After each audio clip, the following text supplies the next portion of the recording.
C'est avec l'oracle, les portes de l'intuition. Bonjour à tous. Je suis heureuse de vous retrouver cette semaine pour vous parler des énergies du moment.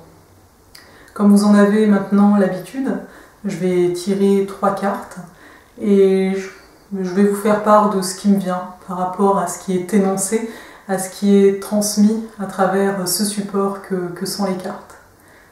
Mais avant de débuter, j'avais le goût de vous partager un sentiment, un ressenti que j'ai actuellement en faisant cette vidéo. C'est que beaucoup d'entre vous ressentent le changement. Nous sommes d'accord, le changement commence à l'intérieur de chacun. Pour tout vous dire, il commence à chaque instant où vous avez conscience que vous changez quelque chose dans votre façon d'être. Il est là à chaque instant.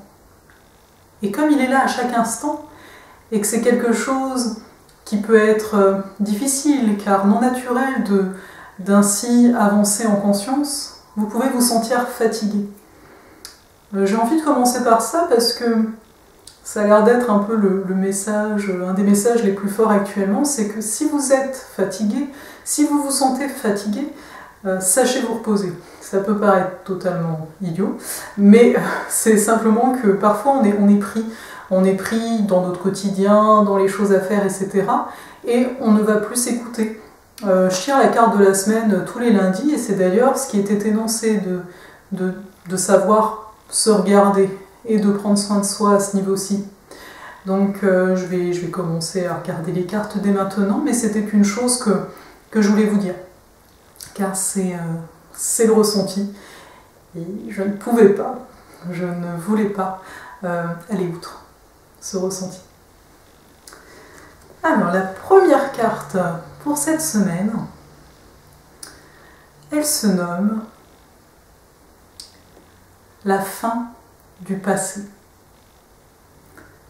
C'est une carte qui représente une fleur blanche qui s'ouvre. On ne sait pas trop si le reste de la fleur finalement est en train de s'ouvrir, mais ce qu'on voit, c'est qu'elle est entrouverte et quelque part elle est coupée également. Sur cette carte, on peut également lire « Tournez la page du passé. Vous avez un fabuleux potentiel à exploiter. » Et oui, vous le ressentez. Le passé peut être très prenant actuellement. À savoir qu'il y a des situations qui vont venir vous faire réagir et vous vous rendez compte que ces réactions n'ont rien à voir avec la situation actuelle, étant donné que ces réactions proviennent d'une protection que vous vous êtes mis face à une blessure qui provient du passé. C'est une des façons qu'a le passé de chacun de revenir.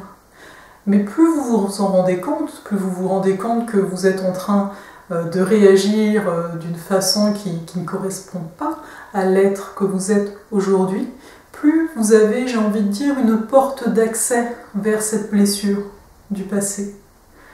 C'est assez simple au niveau des émotions, le mécanisme.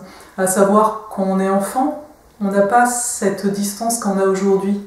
Vous savez bien, aujourd'hui, peu importe quelle situation, vous pouvez avoir une tendance à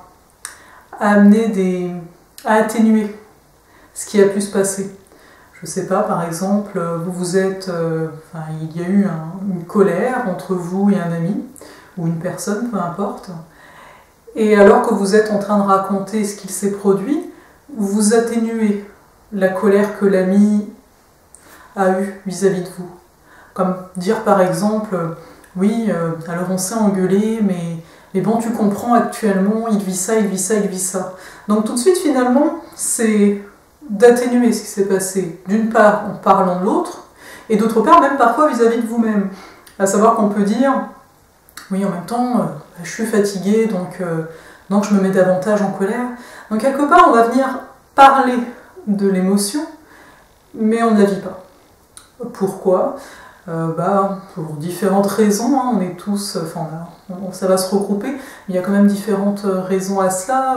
On va prendre quelque chose de tout bête, à savoir que la colère était réprimée quand vous étiez enfant, donc automatiquement, quand une situation de colère vient, votre façon de faire, c'est d'intellectualiser, tout de suite, analyser. Hop, on prend une distance, on est au niveau de la tête.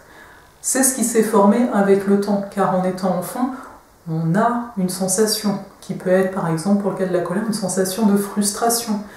Et ce que j'ai envie de dire, c'est que, oui, je vous encourage à vivre vos émotions, mais c'est pour une raison qui nous échappe. On pense que c'est simplement pour se débloquer, pour ne plus être la personne du passé qui réagissait comme elle pouvait, hein, tout simplement. Mais c'est parce que, bien souvent, derrière une émotion qui n'a pas été vécue, il y a autre chose qui s'est laissé enfermer. Par exemple, très consciemment, vous avez vécu une perte durant votre enfance ou votre adolescence. Une perte dont vous avez l'impression de bien vivre avec elle. Parce que oui, vous avez intellectualisé, oui, vous comprenez que par rapport à cette perte, vous avez eu tel et tel comportement. Tout semble très bien balisé. Mais vous ne savez pas pourquoi, par exemple, vous avez toujours un sentiment de tristesse, cette tristesse, finalement, ne vous permet pas de vivre la joie de manière spontanée. Et pourquoi cela ? Parce qu'en fait, en allant finalement accueillir cette tristesse, en revenant en fait dans ce passé-là et de constater, oui, il y a eu la perte, oui, il y a eu la tristesse, on constate que, au-delà de la tristesse, qui a été l'émotion qu'on a, entre guillemets, pas voulu vivre, eh bien la joie s'est laissée enfermer. Là, je prends l'exemple de la joie, mais ça pourrait être autre chose. Donc, le but finalement d'aller visiter, d'accueillir nos émotions, c'est avant tout pour dégager, je veux dire, une qualité, un élan du cœur qui a été emprisonné dans nos protections. Et pour revenir quand même à cette carte, elle nous annonce quand même très clairement que, oui, actuellement, c'est la fin du passé. Que chacun d'entre nous, on est vraiment amené à travailler, c'est le mot qui me vient, à aller visiter, j'ai envie de dire, pour amener un peu plus de fun au processus. Donc d'aller visiter nos blessures, nos émotions, nos réactions, car c'est comme ça qu'on le voit. Quand vous réagissez à quelque chose, c'est que c'est venu vous toucher. Et que vous compreniez ou que vous ne compreniez pas, j'ai envie de dire, n'hésitez pas à aller visiter l'émotion, à la vivre pleinement. Car il y aura l'automatisme, il y aura le mécanisme, il y aura la protection qui va venir d'office, parce que ça a toujours été ainsi. Mais actuellement, je vous invite vraiment à oser aller au-delà du mécanisme, à oser aller voir ce qu'il y a derrière. J'en parlais un petit peu avec l'histoire de la porte, de qui tape derrière la porte la semaine dernière. J'ai envie de vous dire que ça continue, mais on a quand même une avancée. On a quand même la fin du passé. Voici pour cette première carte. La seconde qui est venue pour cette période, c'est la carte de l'apprentissage. Sur cette carte, on voit un jeu de cartes. Un jeu de cartes où il y a comme un petit château de cartes qui a commencé à être monté. Alors on peut voir qu'il a commencé à être monté, ou on peut voir que peut-être il y a eu un courant d'air et que certaines cartes sont donc tombées. On ne sait pas. Et la phrase qui l'accompagne, c'est « Tirez les leçons de ce que vous vivez en ce moment même, vous vous sentirez vivifié et plus confiant. »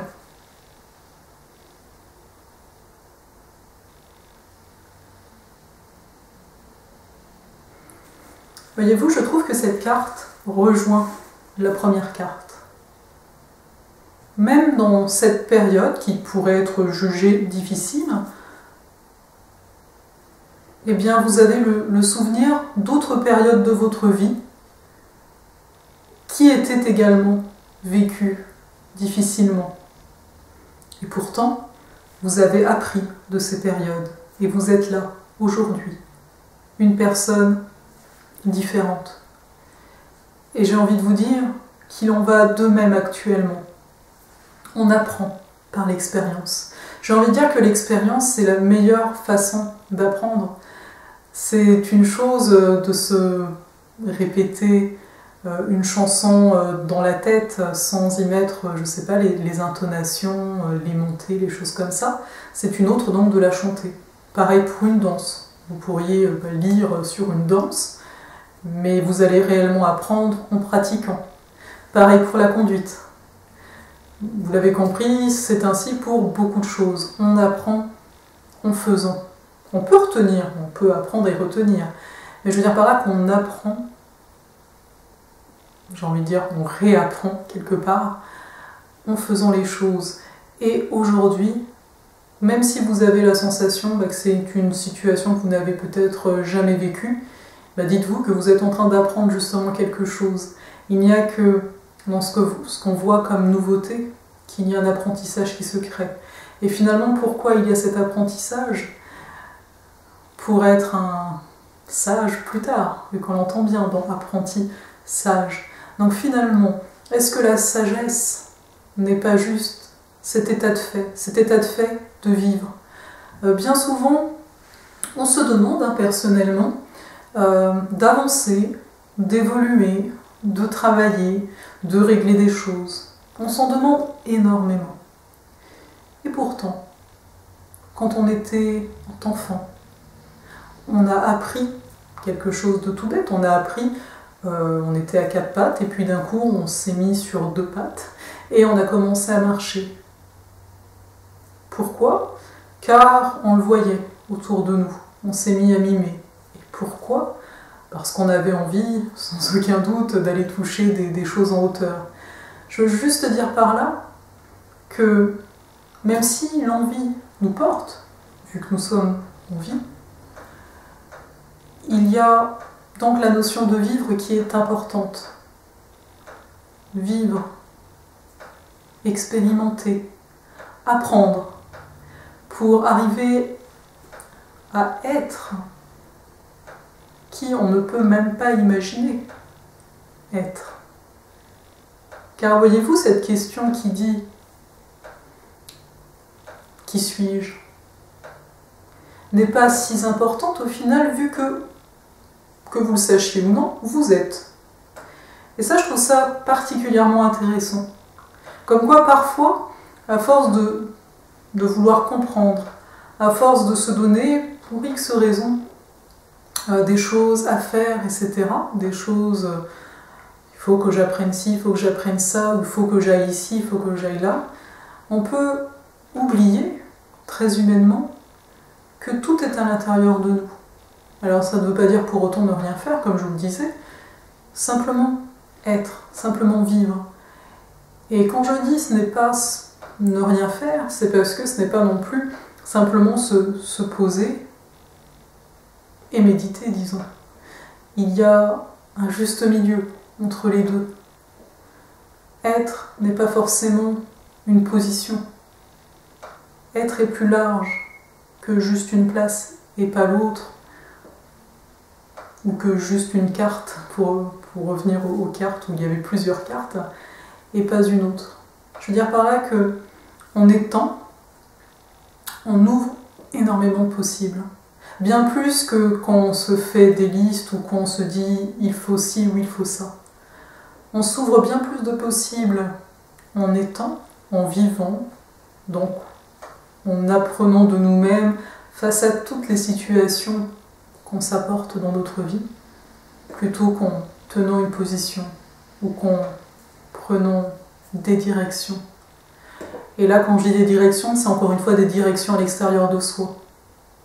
Parce que tout cela est une façon de s'exprimer, quand on parle de chemin, quand on parle de direction. On a l'impression que c'est long, on a l'impression que c'est quelque part longiligne, mais pas du tout. J'ai envie de dire que tout revient au centre. Donc, tout est là. Vous avez tout, nous avons tous tout. Et vous vous rendez compte si tous ces tout-là se connectaient, consciemment. Mais ça, c'est quelque chose, on y viendra en temps et en heure, c'est déjà en train de se faire. Je vais passer à la dernière carte. Cette carte s'appelle la parole.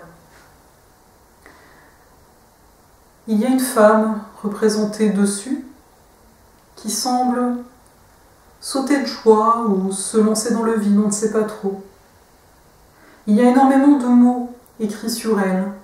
On peut y lire chaleur, enthousiasme, force, tolérance, volonté, amour, conscience, éthique, calme, sagesse, pureté. La phrase qui est inscrite en dessous nous dit « Soyez en permanence bienveillants à votre égard et les autres en feront de même. »